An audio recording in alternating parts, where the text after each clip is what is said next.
मनुष्य का देह, मानव का शरीर भगवान ने दिया, और उसको देने का कारण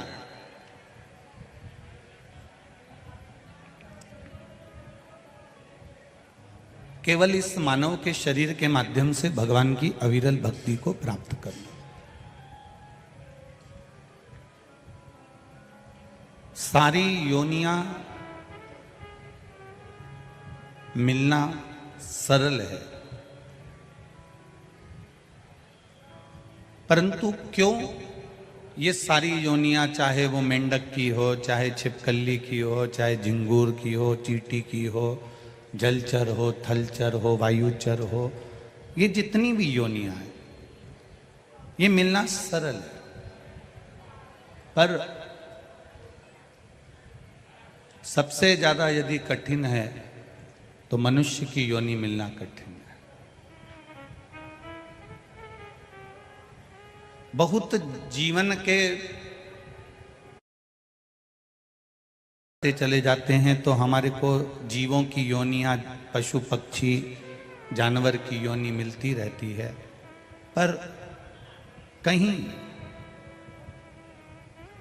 हमारे पुण्य की गुल्लक जब भराती है, कोई सत्कर्म की गुल्लक भराती है, तब जाकर हमें ये मनुष्य की योनि प्राप्त हो पाती है, जिसमें बैठकर हम भगवान का सत्संग कर पाते हैं, भजन कर पाते हैं। प्रत्येक योनि में, प्रत्येक जन्म में पति भी मिल जाएगा, प्रत्येक जन्म में पत्नी भी मिल जाएगी, प्रत्येक जन्म में बच्चे भी मिल जाएंगे, प्रत्येक जन्म में खाने के लिए भोजन भी मिल जाएगा, प्रत्येक जन्म में हमें रहने के लिए कोई स्थान भी मिल जाएगा, प्रत्येक जन्म में हमारा भरण पोषण भी हो जाएगा। और शिव महापुराण की कथा कहती है कि प्रत्येक जन्म में भगवान की शिव महापुराण की कथा नहीं मिल पाएगी, जो बड़ा मुश्किल है। यह हर जन्म में नहीं मिल सकती। 84 लाख योनियों में मानव का जो देह है, यह भगवान की अविरल भक्ति को प्राप्त करने का देह है, भगवान के भजन को प्राप्त करने का देह है।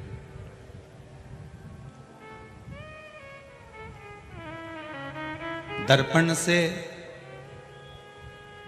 जैसे बाहर की सुंदरता को हम अपने स्वरूप के बाहर जो ये सुंदरता है, इसको हम दर्पण में देख सकते हैं।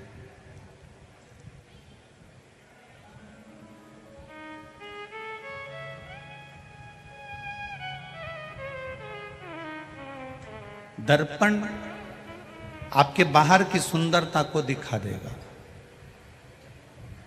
दर्पण आपके बाहर की सुंदरता को बताएगा, पर भीतर की जो सुंदरता है, आपके भीतर की जो रौनकता है, आपके भीतर की जो सुंदरता है, वो दर्पण नहीं बताता। आपके भीतर की सुंदरता आपके मोहल्ले में रहने वाले, परिवार में रहने वाले, नगर में रहने वाले बता पाएंगे कि आप कितने सुंदर हैं भीतर से। बाहर की सुंदरता को तो दर्पण बता देगा, पर भीतर की सुंदरता को दर्पण कभी नहीं बताता। भीतर की सुंदरता को अगर कोई बता सकता है तो केवल रहने वाले, हमारे आसपास में रहने वाले हमारे भीतर की सुंदरता को बता सकते हैं कि आप कैसे हो। ऊपर से श्रेष्ठ रखने लगना एक अलग विषय है,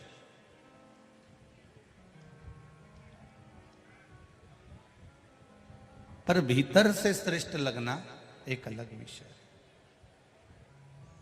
आपने कितना सुंदर रूप बनाकर रखा है, आप कितने सुंदर लग रहे हो, उससे मेरे महादेव को कोई मतलब नहीं। आपके पास में कौन सा पद है, आप कौन मिनिस्टर हो, मंत्री हो, संतरी हो, कलेक्टर हो, एसपी हो, डीएसपी हो, डॉक्टर हो, इंजीनियर हो, सीए हो, ये जितनी भी आपकी डिग्री है, ये जितनी भी डिग्रियां आपके पास में हैं कि आप ये हैं, आप वो हैं, आप कलेक्टर हैं, आप एसपी हैं, आप डीएसपी हैं, आप मंत्री हैं, आप संतरी हैं, आप कलंतरी हैं, आप इंजीनियर हैं, आप सीए हैं, आप डॉक्टर हैं, आप अध्यक्ष हैं, आप उपाध्यक्ष हैं, ये जितनी डिग्रियां हैं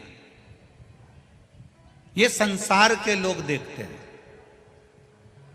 मेरे महादेव के यहां ये डिग्रियां नहीं देखी जाती। मेरे महादेव के यहां तो केवल तुम्हारी जिह्वा से जो भजन किया है उसकी डिग्री देखी जाती है।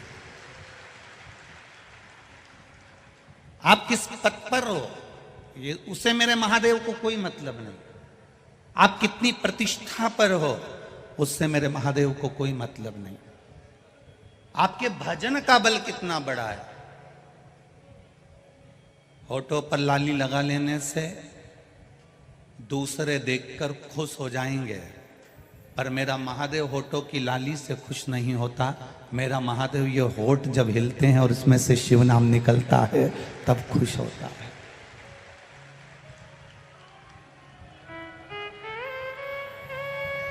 ये लाली से खुश होने वाला मेरा महादेव नहीं है।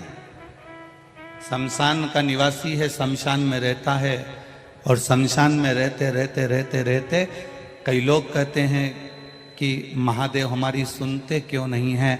हम कहते हैं ये आपकी भूल है कि महादेव आपकी सुनता नहीं है। एक बार दिल से, आंख से अगर आंसू गिरे भी है ना तो वो आपको फूल पर चलाने की सामर्थ्यता रखता है और आपको मंजिल तक पहुंचाने की सामर्थ्यता है। आप उससे कहो, आप उससे निवेदन करो।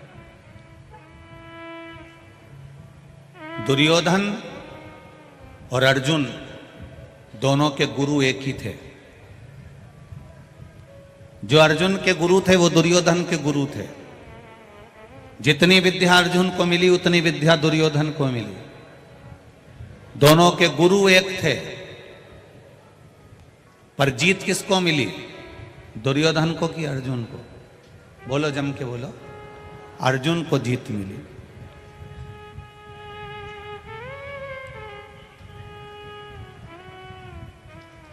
दुर्योधन के गुरु और अर्जुन के गुरु दोनों एक थे, पर जीत अर्जुन को मिली।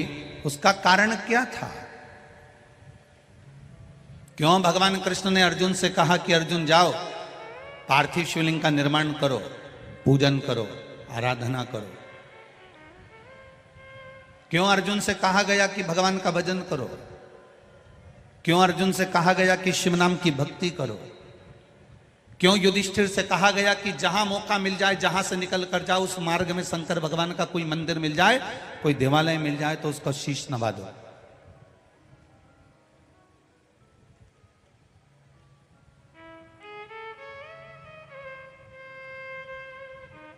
अर्जुन ने एक बार यह प्रश्न भगवान कृष्ण से भी करा कि मैं शिव जी की आराधना करने जाऊं, मैं शंकर जी की आराधना करने जाऊं तो शंकर जी की आराधना से मिलेगा क्या? भगवान कृष्ण ने कहा, अर्जुन तेरा गुरु दुर्योधन का गुरु एक ही है, पर अगर शंकर जी की तूने आराधना कर ली, अर्जुन, युधिष्ठिर, नकुल, सहदेव, भीम, तुमने अगर शिव की आराधना कर ली तो शंकर भगवान की जो सबसे प्रिय चीज होती है, शंकर भगवान को जो सबसे ज्यादा प्रिय है, वो अपने भक्त को भगवान दे देते हैं। ये उनकी आदत है, ये उनकी आदत है। तो अर्जुन ने पूछा कि शिव जी की सबसे प्रिय चीज क्या है? शंकर भगवान का सबसे प्रिय कौन है? शिव जी का प्रिय है कौन? भगवान कहते हैं ये तो मैं नहीं जानता, पर आप शंकर की आराधना करो। अर्जुन, नकुल, सहदेव, भीम, युधिष्ठिर शिव की आराधना में लग गए। ऐसी शंकर की आराधना करिए वाला है और तुम द्वारिकाधीश को लेने के लिए चले जाओ। अगर वो द्वारिकाधीश तुम्हारे साथ में रहेंगे तो तुम्हारी युद्ध में कभी हार नहीं होगी। अर्जुन ने कहा, द्वारिकाधीश तो बोले कि शंकर जी की आराधना करो, और शंकर जी की मैं आराधना करने बैठा हूं और आप आकर कह रहे हो कि द्वारिकाधीश को लेने चले जाओ। ठीक है, मैं द्वारिकाधीश को लेने चले जाता हूं। अर्जुन द्वारिकाधीश को लेने के लिए गए, वहां दुर्योधन भी गया था। दुर्योधन ने 13 क्षौणी सेना मांग ली भगवान द्वारिकानाथ से, और अर्जुन ने केवल द्वारिका नाथ को मांगा, क्योंकि सेना तो दुर्योधन लेकर चले गया था, केवल द्वारका नाथ को। अब अर्जुन ने भगवान कृष्ण को यदि मांग लिया, अर्जुन ने भगवान कृष्ण को प्राप्त कर लिया, अर्जुन ने भगवान कृष्ण को अपना बना लिया। एक दिन अर्जुन और कृष्ण दोनों शांति से बैठे हुए थे और इतने में अर्जुन ने अपने गुरु से कृष्ण कर लिया, गुरुदेव ये बताओ कि कृष्ण मेरे रथ को क्यों चला रहे हैं, कृष्ण मेरे रथ का संचालन क्यों कर रहे हैं, कृष्ण मेरा साथ क्यों दे रहे हैं। तब गुरु ने कहा, तूने जो शंकर भगवान की आराधना करी थी, शंकर ने अपने सबसे प्रिय कृष्ण को तुझे दे दिया है और वो कृष्ण ने तुझे संभाल लिया। राम जी के प्रिय हैं भगवान शंकर, कृष्ण भगवान के प्रिय हैं भगवान शंकर, शंकर जी के प्रिय हैं राम और कृष्ण, नारायण के प्रिय हैं शिव, शिव के प्रिय हैं नारायण, ब्रह्मा के प्रिय हैं नारायण, नारायण के प्रिय हैं ब्रह्मा। ये तीनों एक हैं, ब्रह्मा विष्णु महेश, तीनों एक।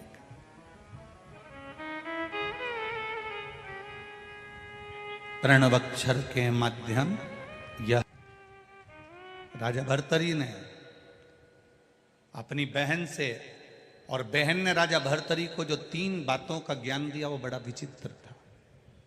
उसमें प्रथम पहली,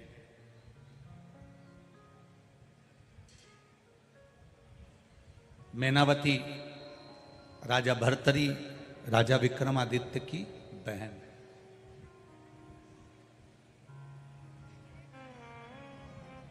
पहला वचन कह रही है, भैया मेरे गुरु गोरखनाथ कहते हैं, गुरु अगर प्रबल है तो अपने शिष्य को भी प्रबल बना देता है। गुरु का मात्र संग, गुरु का मात्र सत्संग,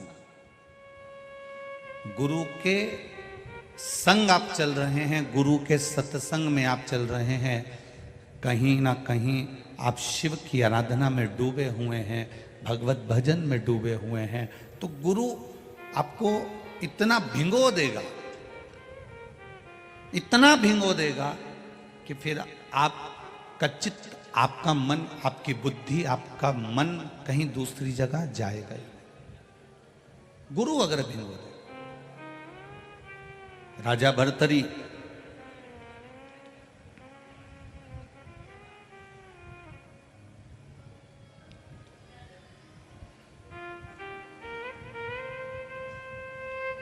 जब क्रोध में आ गए, मेरी धर्म पत्नी, मेरे पास कोई सत्ता की कमी नहीं है, मेरे पास कोई वैभव की कमी नहीं है, मेरे पास कोई दौलत की कमी नहीं, और मेरी धर्म पत्नी मेरी नहीं हो सकी। बहन कह रही है, मैनावती क्रोध क्यों करना, जिसके कर्म का दंड वो भोगेगा। वाणी और विचार, मैनावती कह रही है अपनी कंपनी का माल है, ये अपनी कंपनी का प्रोडक्ट है। वाणी और विचार, कितना भी दुख आ जाए, कितनी भी तकलीफ आ जाए, कितना भी कष्ट आ जाए, कितना भी दुख आ जाए, दुनिया के लोग चाहे, और विचार ये अपनी कंपनी का प्रोडक्ट है, अपनी कंपनी का माल है। मैनावती कहती है, भैया कितनी भी दुख की परिस्थिति में, चाहे कोई कितना भी धोखा, कितना भी छल कर कर चले जाए, 2 चीजों पर संयम रखना, एक वाणी पर और एक विचार पर। अगर वाणी और विचार तुम्हारे ठीक हैं तो मैनावती अपने भाई भर्तरी से कहती है, फिर जवाब आपको नहीं देना है, जवाब देवाधिदेव महादेव देता है। आप हिसाब क्यों बराबर कर रहे हो? किसी ने गाली दी और आपने पलट कर गाली दे दी, किसी ने अपशब्द कहा आपने पलट कर अपशब्द कह दिया, किसी ने ताना दिया आपने पलट कर ताना दे दिया, किसी ने आड़ा टेढ़ा बोला आपने पलट कर आड़ा टेढ़ा बोल दिया, आपने अपनी वाणी को बेकार कर लिया। यह वाणी की कीमत आपने समाप्त कर ली। अब अगर वाणी की कीमत समाप्त हो गई है तो आपका जवाब देने के लिए महाकाल नहीं आएगा। आप मौन हो जाओ, चुप हो जाओ।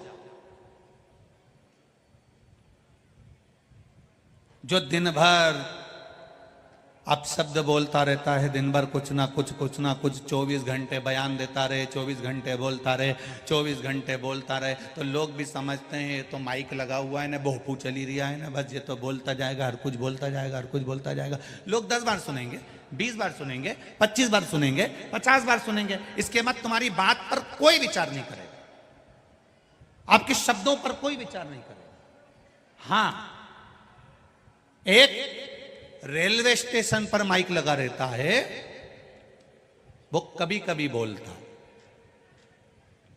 इतने नंबर की ट्रेन, इतने नंबर के प्लेटफॉर्म पर इतनी बजे पहुंचेगी, 4-5 बार वो बोल देगी, 6 बार बोल देगी, 7 बार बोल देगी, उसके बाद तुम्हारा ट्रेन का नाम फिर वो बोलेगी नहीं, और तुम वो तख्ती जो टंगी हुई है जिस पे चल रहा है उसको देखोगे, फिर बार बार सोचोगे अब तो बोल ही नहीं रही है, अब तो बोल ही नहीं रही है, अब तो इसकी आवाज ही नहीं आ रही है, सब ट्रेनों का बोल रही है, मम्मी अपनी ट्रेन का नहीं बोल रही है।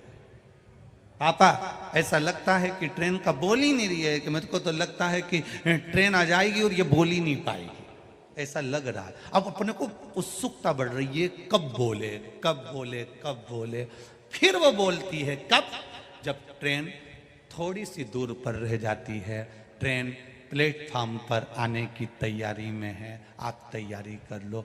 चुप रहने का यही फायदा है। आप किसी ने अपशब्द कहा, आप चुप हो गए, उसके बाद में उसके आने की तैयारी हो जाती है, वो आएगा और जवाब देकर जाएगा।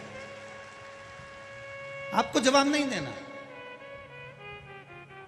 ये जितनी डिग्रियां हैं, जितनी पढ़ाई आपने करी है, जितने विद्या अध्ययन आपने करा है, ये संसार सागर के लोगों के लिए करा है, उसकी डिग्री सबसे प्रबल है। उसकी डिग्री में ये नहीं देखा जाएगा कि आपने क्या विद्या अध्ययन करा है, उसकी डिग्री में ये देखा जाएगा कि आपने भूखे को भोजन कराया है क्या, उसकी डिग्री में ये नहीं देखा जाएगा कि आप किस कुर्सी पर बैठे हो, उसकी डिग्री में ये देखा जाएगा कि आपने अपने माँ बाप को एक रोटी दी कि नहीं दी, उसकी डिग्री में ये नहीं देखा जाएगा कि आपने बंगला कौन सा बनाया, उसकी डिग्री में ये देखा जाएगा कि आपके बंगले में आपके बुजुर्ग माता पिता रहते कि नहीं रहते, वो देखा जाएगा। आपकी डिग्री में आप कितने लाख की गाड़ी लाए, उसको नहीं देखा जाएगा। उसकी डिग्री में यह देखा जाएगा कि आपकी गाड़ी में कोई गिर पड़ा, कोई को तकलीफ थी, उसको तुम्हारी गाड़ी से कभी किसी देवालय तक, शिवालय तक, हॉस्पिटल तक, किसी अच्छे स्थान तक पहुंचा पाए कि ना पहुंचा पाए। उसकी डिग्री तुम्हारी कितनी भी प्रबल हो, वो डिग्रियां केवल यही देखी जा सकती है। पर वो जो डिग्री देखता है वो तुम्हारे मन की डिग्री, श्रद्धा की डिग्री, विश्वास की डिग्री और तुम्हारे भजन की डिग्री देखता है कि ये कितना भजन करा है, इसने शिव को क्या चढ़ाया। चढ़ाने से मतलब धन से मत लेना, शिव जी को धन से मतलब मत लेना कि शंकर भगवान को धन चढ़ाना है, शिव जी को दौलत चढ़ानी, ना ना ना ना। तुम क्या धन दोगे शंकर भगवान को, जिन्होंने अपनी धर्म पत्नी के लिए इतना जोरदार सोने का महल बनाया, क्या जोरदार सोने का महल बनाया, और इतना जोरदार महल बनाने के बाद एक चुटकी लगी, केवल चुटकी, और विशर्वा जी को पूजन करने बिठाकर वो सोने का महल 1 मिनट में दान कर दिया। 1 मिनट, 1 क्षण में दान कर दिया। क्या कोई करेगा, क्या कोई देगा? इस अंदाजे में मत रहो कि महादेव को तुम्हारे धन की जरूरत है, शंकर भगवान को तुम्हारी दौलत की जरूरत है, शिव जी को तुम्हारे सत्ता की जरूरत है, शंकर भगवान को तुम्हारी संपदा की जरूरत है। ना ना ना ना,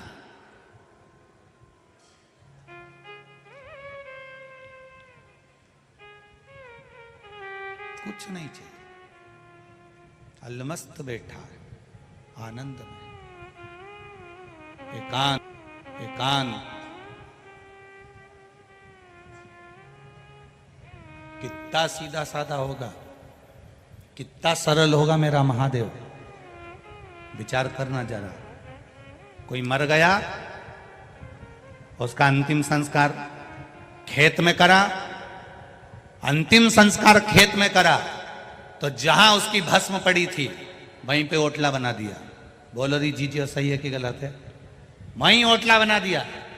और ओटला बना के ना तुमने राम जी को बिठाया, ना तुमने कृष्ण जी को बिठाया, ना तुमने दत्त को बिठाया, ना तुमने देवी को बिठाया, ना किसी भैरू जी के बिठाया, ना किसी देवता के बिठाया। उस ओटले पर जो समाधि का ओटला है, जहां पर किसी का अंतिम संस्कार किया गया, उस जगह पर ओटला बनाकर तुमने किसी को नहीं बिठाया। बिठाया तो केवल एक कोई बिठाया। किसको? बोलो बोलो, जम के बोलो जरा। महादेव को बिठाया। नर्मदा जी नहाने गई थी, अस्थियां छोड़ने गई थी, वहां से शंकर जी खरीद के ले आई